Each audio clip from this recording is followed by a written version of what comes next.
cloud. I want to, I'll go straight into the presentation here so that we can see exactly what we are talking about here. So hopefully you can share that, you can see that screen now. Why mindset matters. I'm going to be going over the motivation here about intrinsic, extrinsic, and the fear. And the fear is something I'm going to go into a little bit more detail about the trading as well, because obviously I'm getting a lot of feedback from people about how fear is impacting their trading. And fear in one word, but that covers, you know, hesitation, stuff like that. So there's basically two types of motivation: intrinsic and extrinsic. Intrinsic is inside, and that covers, you know, enjoyment, purpose, growth, curiosity, passion. That's things that we want to do for our own good, things that make us feel happy, feel wanted, etc. And extrinsic is external, and that's things that we're going to be rewarded by. And that may be pay rises, bonuses, prizes, perks, etc. But always lurking in the back of our minds is this thing called fear, because fear is also a great motivator. And this is a you know, basic explanation of both of it. And it's a intrinsic and extrinsic are the motivators when we're moving towards something, and fear is when we're moving away to something. So the intrinsic, when we're looking for pleasure, we're looking for enjoyment, we're looking for satisfaction, we're looking for fulfillment, we're looking for purpose. That's on the intrinsic side. Extrinsic comes from when we're looking to get a reward, we're looking to get also satisfaction, but we may get recognition, we may get more money, we may get paid more. And trading falls into both of those camps for me, because I do enjoy it. I love the mental challenge of it. I love it for what it brings to me in terms of growing my commitment and consistency. But obviously, extrinsically, I also want to get paid a lot of money for doing it. So I'm driven by both internal and external, but I'm also driven by fear, because fear is also a great motivator, and a lot of people here have fear as part of their why. And the motivation, both internal, external, and the fear aspect, is something that we all suffer from, because but in various degrees and for various reasons. You know, we might have fear, for instance, that we're going to lose our job, and I'm going to go into that as well, because that's a real big fear right now for a number of reasons around the world, both through possible recession coming up, through cutbacks coming up, and through some other issues that I'm going to show you as well. You know, this thing on the left, what is that? That's an automatic server in a restaurant. It's a robot. It's powered by AI. I'm in real estate, and real estate's changed dramatically in the US over the last couple of years, and just recently in the last few months. So in the last couple of years, realtors have been leaving the industry in record numbers because there's so few houses to sell. As interest rates went up, people could not leave their current house. They couldn't sell their current house and go into a new house. Why? Because even if they were moving sideways, they've got a $500,000 house, they want to buy another $500,000 house. Well, the one they're in has got a mortgage rate of 3%, and the one they want to buy has a mortgage rate of over 6%. So just to get the same house, and maybe in a different location, different area, or different town, they'd have to pay double. The interest rate was double what they're currently paying. And so for a lot of people, that was just not doable. And so they couldn't sell their house, Well, if they can't sell their house, that's one less house to sell. And that was happening all across the country here in the States. And so realtors now, they had no houses to sell. If you were a listing agent and a buyer's agent, your buyer had no houses to choose from. So there was a mass exodus from real estate for that reason. And that's why a lot of us, even I'm talking about AI and robots as well, but there's a lot of reasons that other industries are tanking across the board. And if you're in a lot of these industries, your job could well be at risk. And so that's the fear factor is, well, what if I am laid off? What if I am replaced? What if I can't get a job? As people get older, it's very hard to get jobs because people can hire younger people for less money. So when you get up in your 50s and 60s, there's a tremendous pressure on people to keep their jobs, hold on to them. When you're young, the workplace is crowded. My girlfriend's boy's been trying to get a job for like 2 months now and can't get a job, and he's got a degree and everything. Handsome, good looking. He's got a degree, very, very smart, very, very hard to get jobs. So even if you don't have a job, you've got some limited options here. And then what do you do on the side? I've got friends of mine that are working in warehouses. Well, Amazon is run by robots and AI. And warehouses all across the country, whether you're working for AutoZone or anybody else, all these people are being replaced by robots and AI, and the jobs are being lost. Waymo now, people who are currently Ubering or driving for Lyft. Well, Waymo is in 3 cities already, including Arizona. They're driverless cars. They don't have drivers. They don't have to pay the driver. You get in a car, there's no driver in there. It's driven by AI. So, even those jobs, the side gigs, are not safe. This little guy here running around, you know what that is? That's a DoorDash robot. That's delivering food to people. It pulls up at the restaurant loads the food, and off it goes and delivers it. So DoorDash, Uber, all these side gigs are going away. A lot of realtors are doing real estate on the side. That's going away. And so robots and AI are replacing jobs across the board in every industry. So for me, being in the kind of industry that I'm in, and I've started, owned and operated over 35 different companies in a wide range of industries on 3 continents. So I know what I'm talking about here, about the kind of jobs and the kind of industries that are massively affected. And one of these is going to be you, guaranteed, sooner or later. So that takes us to fear in trading, which a lot of people do, and it impacts everybody, impacts me, impacts everybody who's trading. And it shows up in many, many ways. I'm not going to list them all, but FOMO is one of them, fear of missing out. Just going from a demo to a live or a funded account is very, very fearful for people. The psychology behind trading a demo account where you don't have any money on the line is totally different. I don't know how many people have tried this, but when you go to a live account, even a small one, and you put 500, 1,000, 2,000 or 3,000 in the live account, that's your money. That's your money on the line. That's money that you've worked hard for.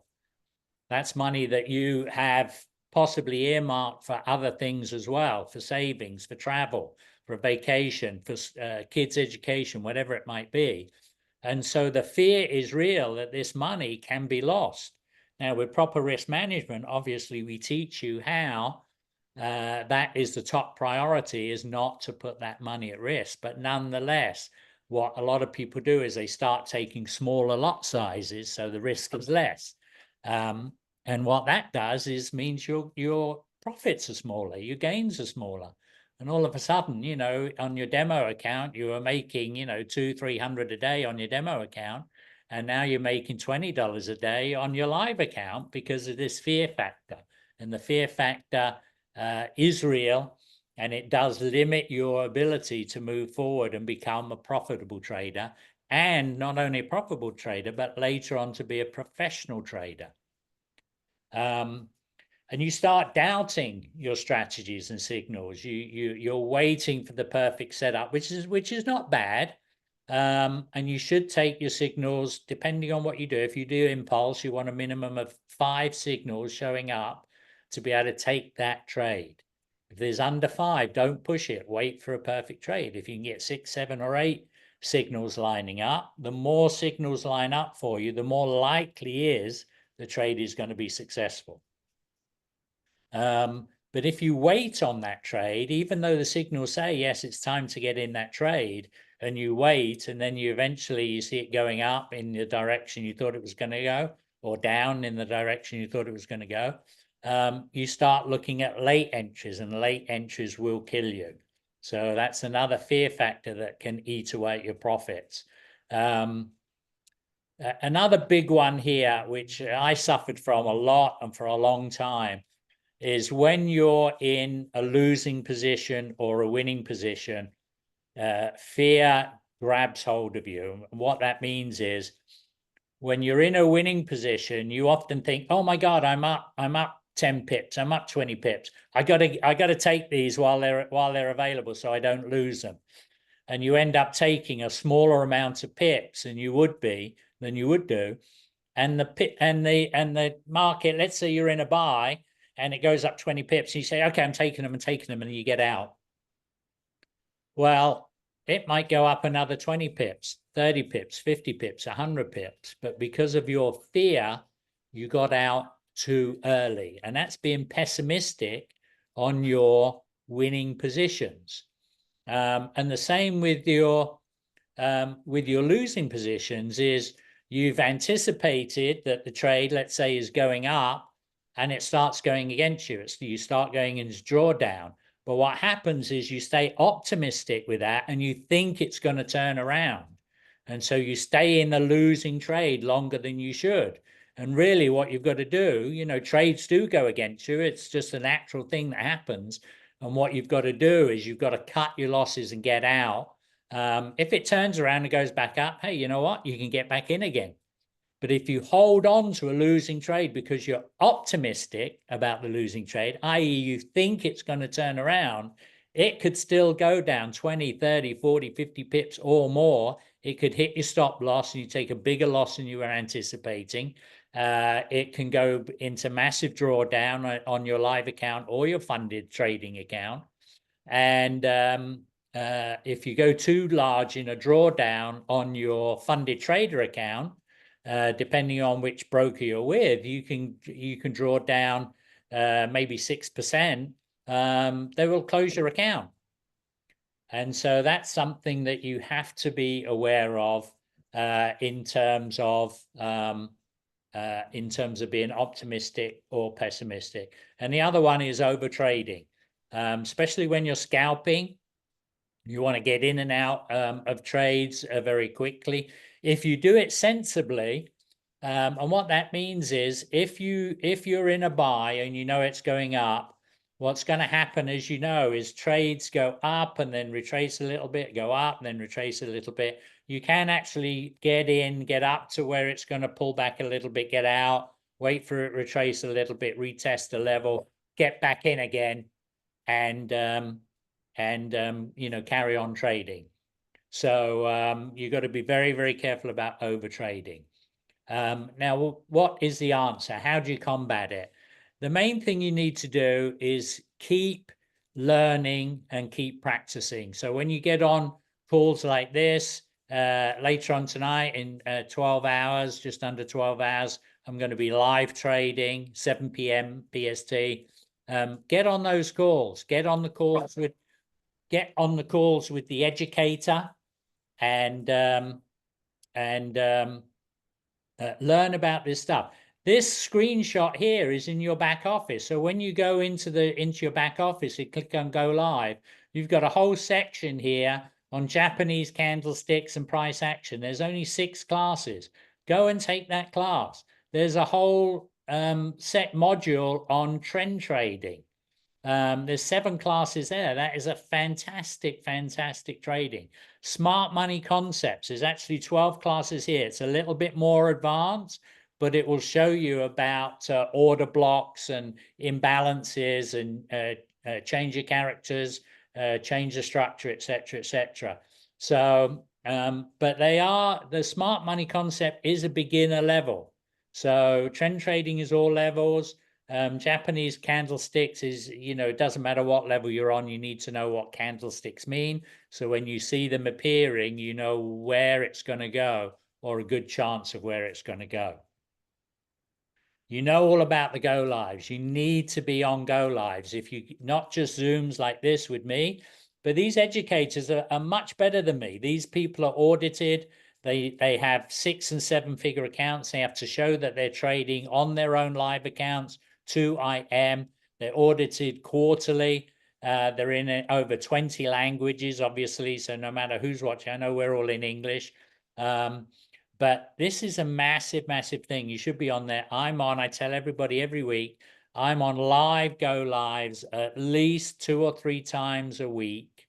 And I'm on recorded go lives another couple of times a week. So probably about 5 go lives a week I'm on, even after 3 years. And you should be thinking about that too. If you can't get on live, go to the recordings. They're fantastic. Okay. All right. So fear will diminish, I guarantee it, by using a strategy that works for you and having the right mindset. You've got to get the mindset. You've got to have your why clearly in your mind as to why you're doing this, the reason you're doing this, who it's going to help. Obviously, it's going to help you first, but who else is it going to help? Is it going to help your family? It's going to help your friends. It's going to help your parents. It's going to help your loved ones. They're the most important reasons that we do this business. But the number one reason is always ourselves, because we can't help other people without first helping us. Okay? So make sure you've got that strategy down. Make sure you constantly learn that strategy, and make sure that you know the ins and outs, you know the signals. We've gone over those. I put all these recordings on my YouTube channel, by the way. They go up the same day or the next day. They're all on there if you want to refresh a course. My live trading tonight, it will go on there afterwards as well. So get on there when you can. Go and learn and practice, learn and practice, learn and practice. My educator that I'm live with him on Tuesday and Thursday morning every single week. And I've been doing that for 2 years, and I still learn something new every single time I'm on.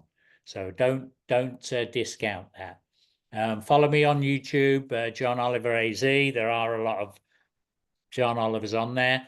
And if you point at that QR code there with your camera, that'll take you right to my channel on IG, or go to John O Entrepreneur, and you'll be able to connect with me. You can ask questions. I can send you information on everything that we've discussed, and I'm happy to answer questions as well.